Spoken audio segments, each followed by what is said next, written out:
Ayaw talaga ng asawa ko na ilagay ang mga bata sa daycare. Ang feel ko na nasa prisuhan ako, na paliit lang din ang sweldo ng teacher dito. Sweldo ko, pangbayad lang ng daycare. So, hindi talaga madali pag may bata dito, Maring. Marami ng kaso ng mga ano dito sa daycare na hindi safe ang mga bata. Yung mga gamit ng anak ko ay nawawala. Yeah, let's go. I wish I could sit in the front seat. No, you sit at the back. I wish I could sit in the front seat. Sad little girl.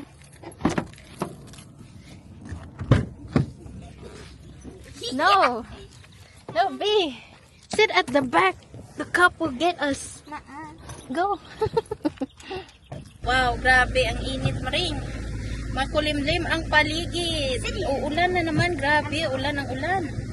Walang humpay ang ulan dito sa US. Magsa-summer na. Ulan ang ulan pa rin. So today mga Maring ay kasama ko ang mga Alpores. Kami lang. At pupunta kami ngayon sa park. Naboard sila sa bahay at naboard din ako. Ilang days din kami na nasa loob lang ng bahay. So pupunta kami ngayon sa park. At saka uulan. Paano yan? I hope na hindi matuloy yung ulan. So 20 minutes drive yung park dito. Napakalayo Maring. Let's go there.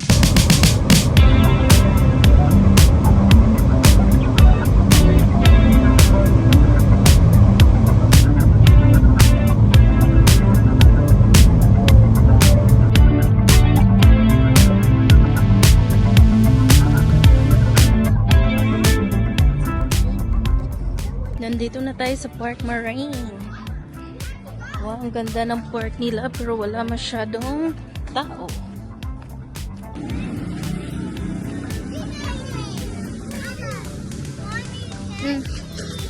Okay, go down. Go. Go. It's so high. Okay, I'll stand here.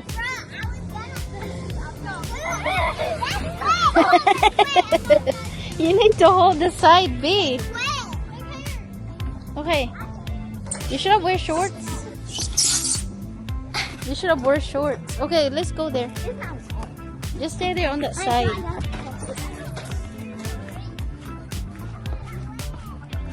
Oh, ang ganda ng mga kahoy. May cabin dyan, Maring. Oh, yung cabin yata ay pwede yan siya pang events.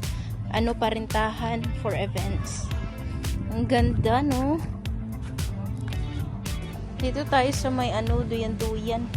Duyan tayo dito mga Maring. May mga bata dyan naglalaro sa ano, baseball. Naglalaro sila. Riley! Is it wet? Oh. May playground din doon Maring. Oh, pero malayo siya. Maliit lang na playground. Dito yung mga malalaking mga ano, slides. Yan, may malaking slide dyan. Maliliit. So, ayan. Ngayon nga pala ay Wednesday. Ay, Thursday pala ngayon. Kaya wala masyadong tao. Minsan, kapag weekend, may ano dyan, football. Na mga pang-elementary na mga competition ng football. Football ba tawag dyan? Go there in the middle, babe. Make sure it's go. Press the screen, babe. She's going. Hi, Lily girl. Just don't slide there, okay? It's wet. Okay. Okay, bye. May nakilala siyang mga ano niya, friends. New friends. Ang ganda ng mga kahoy Maring. Oh, napakataas. Anong klaseng kahoy ba to? Pine tree? Ang taas talaga, oh. Ang ganda. Dito lang muna kami mga Maring, mag-chill-chill. Baka uulan mamaya. I hope hindi, no? May dala silang mga snacks. What did you bring here, babe? Sila kasi yung pinag-pack ko ng snack nila. Sabi ko, magdala ka ng snack. Which one you want here? You put it in a gloves. Nilagay niya sa gloves. What is it? Why is it in a gloves, B? Look. Look what Lily did. It's in a gloves. Riley did it. Oh my goodness. Nagdala si Riley ng peanuts. Ayan. Masarap. Abi, don't put the trash there. Put it in the bag. Marami akong nababasa ngayon mga maring sa I'm not really balita that na hungry. sa daycare ba? May 1-year-old tsaka 3 years old na bata na namatay sa daycare. Grabe ang panahon ngayon. Ngayon naiintindihan ko na kung bakit ayaw talaga ng asawa ko na ilagay ang mga bata sa daycare. Noon kasi mga maring, yung baby pa si Lily ay atat na atat talaga akong magtrabaho. Kasi hindi ako sanay ba na nasa bahay lang. Tapos laging nasa bahay, everyday. Parang feel ko na nasa prisuhan ako, isolated ako. Tapos nakakalungkot. Nakakabaliw ang katahimikan ng paligid dito. Sabi ko sa asawa ko, ilagay natin siya sa daycare. Baby pa siya mga, siguro 1-year-old. Pwede naman din pag baby pa talaga na mga months old, pwede mo siya ilagay sa daycare. Pero ay talaga ng asawa ko. Aside sa mahal siya, hindi namin ma-afford, hindi mo rin mapapagkatiwalaan yung mga tao sa daycare. Kasi akalain mo, let's say 3 tao ang nagbabantay ng mga bata. Maraming bata sa daycare mga maring, iba-iba. Iba-iba siya, may malaki, may maliit, iba-ibang age sa daycare. Yung mga bata, kapag kumakain yan sila, syempre may mga bata na mapili, ayaw sa pagkain, may mga bata na ayaw talagang kumain, hindi na nila pipilitin yung bata kung kakain ba or hindi. Iba tayo kapag parents, di ba pipilitin talaga natin yung mga anak natin na kumain para hindi gutom. Alam nyo, ang dami ng hiring dito na daycare worker at saka teacher. Madami mga maring. Pero, maliit lang ang sweldo. Kaya marami ang hindi nagsusurvive. Kasi nga hindi madaling magbantay ng mga bata at magturo ng mga bata dito mga maring. Tapos ibang-iba ang mga bata dito. Minsan masasabi mong bata ba tong kausap ko or matanda. Napaka-vocal ng mga bata dito. May hiring dito may daycare, $9 per hour. Hindi madaling magbantay ng bata lalo na't maliliit pa. Matrabaho talaga yan mga maring. Mahirap. Kaya walang nagsusurvive. Madami dito. Pati teacher. Madaming hiring teacher mga maring. Marami ang hindi nagsusurvive dahil nga hindi madali ang trabaho ng teacher. Hindi talaga kapag nagdidil ng bata, hindi madali. Kailangan ng maraming pasensya. Maliit lang din ang sweldo ng teacher dito. Hindi ko alam sa ibang state, basta dito sa tinitirhan namin dito sa rural area ng Georgia, maliit ang sweldo. Napakamahal ng maring ng daycare. Kasi yung kapitbahay namin noon, meron siyang 3 years old na anak, tapos nilagay niya sa daycare. Sabi niya $99 a week yung bayad niya sa isang bata. So kung ilalagay ko yung 2 anak ko sa daycare, magto $200, tapos yung trabaho ko part-time lang. So yung sweldo ko pangbayad lang ng daycare. So wala talaga akong choice mga maring kundi mag-stay at home. Hanggang ngayon naman stay at home pa rin ako. Pero naghahanap ako ng work from home kasi gusto ko na talaga magtrabaho. Part-time lang talaga as of now kasi dapat kasi nasa bahay na ako by before 3 p.m. kasi yung labasan ng mga bata sa eskwelahan ay 3 p.m. Dapat na silang i-pick up. Maraming hiring maring, office. Pinakabet ko talaga yung office na trabaho. Ang dami sa mga grocery store. Pero ang kalaban dyan ay ang time schedule na mafi-fit siya sa mga bata. Hindi talaga madali pag may bata dito maring. Dahil talagang busy ka pag may bata. Mga doctor's appointment, mga appointment sa eskwelahan, may meeting, yung mga ganun, may mga activities sa eskwelahan na kailangan ang parents nandoon. Yung mga hiring na nandito ay full time, 8 to 5 p.m., 8 to 6, may 9 to 6, yung ganun. So hindi siya pwede sa akin. Kaya naghahanap ako ngayon ng work from home mga maring. Na-employ ako sa eskwelahan nila noon, isang cafeteria worker, lunch lady ba, parang ganun. Pero nag-resign ako kasi hindi ko talaga kaya maring. Although napaka-fit siya sa schedule ng mga anak ko, grabe, perfect talaga ang schedule. Kasi 7 to 2 p.m. yung out, tapos dadalhin ko na yung mga bata maaga pa. Kasama ko na sila, kasi the same eskwelahan lang naman, tapos mag-aantay lang sila until 8. Pero nag-resign muna ako kasi parang hindi ko siya kaya pa. Napaka siya na trabaho, physical ba? Luto-luto, pupunta sa malaking freezer, bubuhat ng mga mabibigat na box, yung mga frozen food, yung mga ganun. Parang nabugbog yung katawan ko. nag-resign, pero iniisip ko talaga na pag wala na akong choice, kapag hindi ako makahanap ng trabaho na pang work from home or office, yung ganun, ay babalik ako doon sa cafeteria pag wala talagang choice, Maring. Mahirap maghanap ng trabaho na ma-fit sa schedule ng mga bata. May hiring dito, daycare worker, pero full-time siya, 8 to 5. So, hindi pa rin siya pwede sa akin, mga Maring.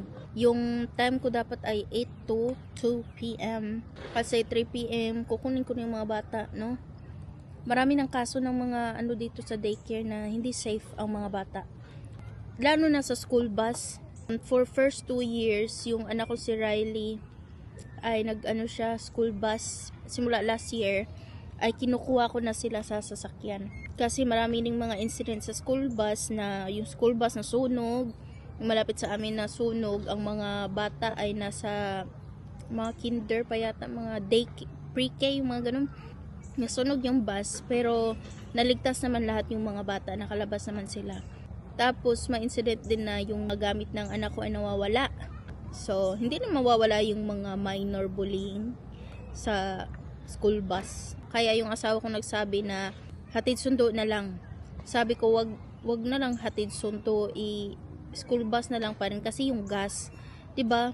Pabalik-balik yung gas, magastos. Sabi ng asawa ko, okay lang naman yung gas. Maliit na sacrifice lang naman yun na kaya pa naman na magtubil ng gas every week, twice a week, as long as yung mga bata ay safe sila.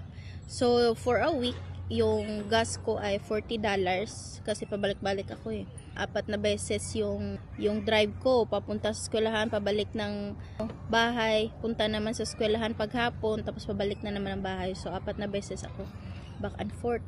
So yan talaga ang challenge dito, Maring, kapag walang ibang kamag-anak dito sa US, dahil wala ka talagang choice.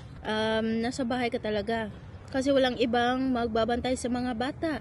At kung i-daycare naman, kulang yung sweldo pang daycare, wala nang matitira sa'yo. Tsaka kapag daycare din, syempre yung safety ng bata, hindi mo alam kung ano ba ang trato ng mga nagbabantay ng mga bata sa anak mo.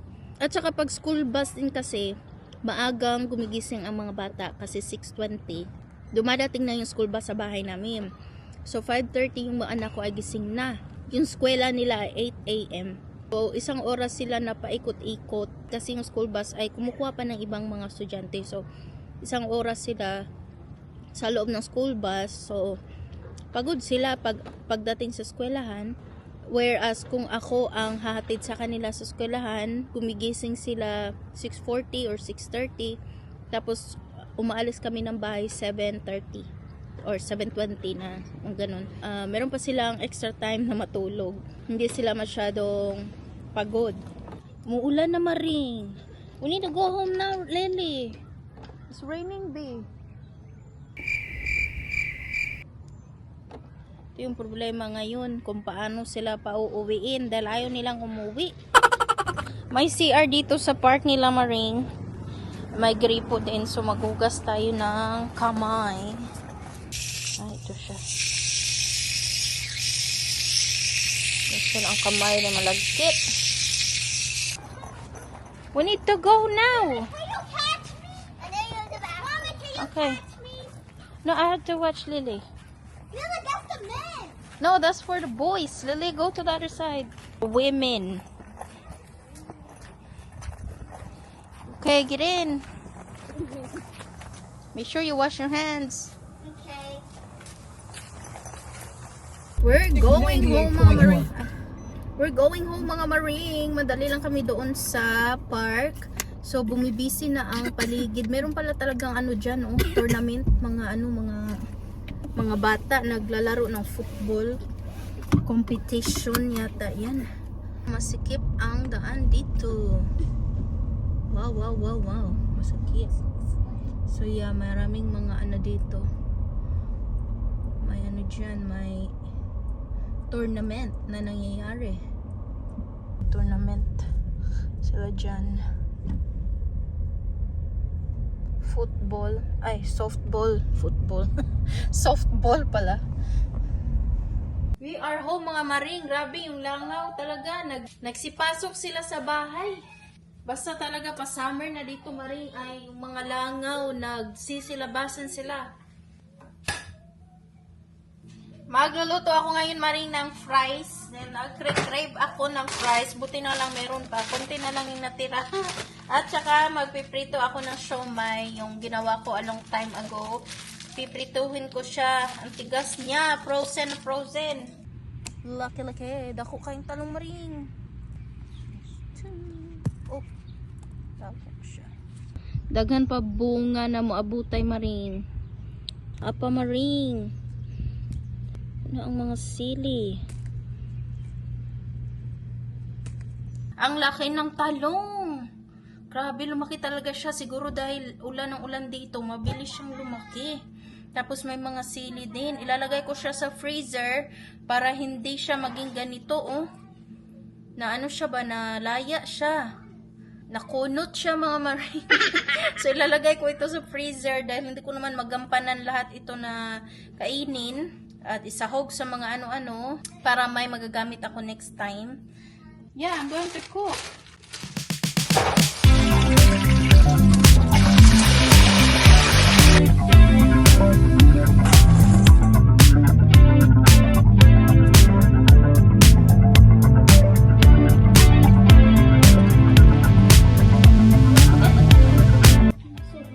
I always don't like mustard because it tastes so. You used to like mustard.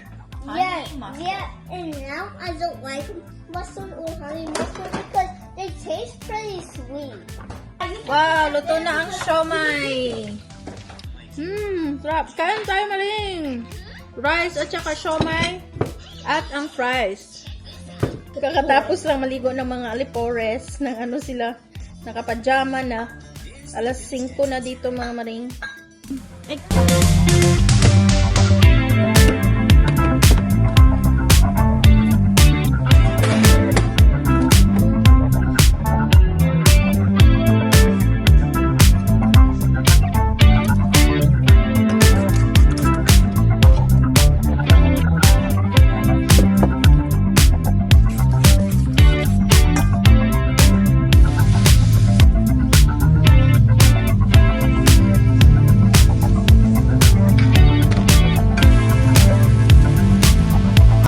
Talong ay naging scrambled. Hindi ko alam bakit hindi siya nagpa-perfect na dikit. Ngayon na scrambled siya, pero masarap. Masarap to pang almusal bukas. Pang dinner sana to kaso busog na ako maring. Kaya gagawin ko na lang itong scrambled na tortang talong.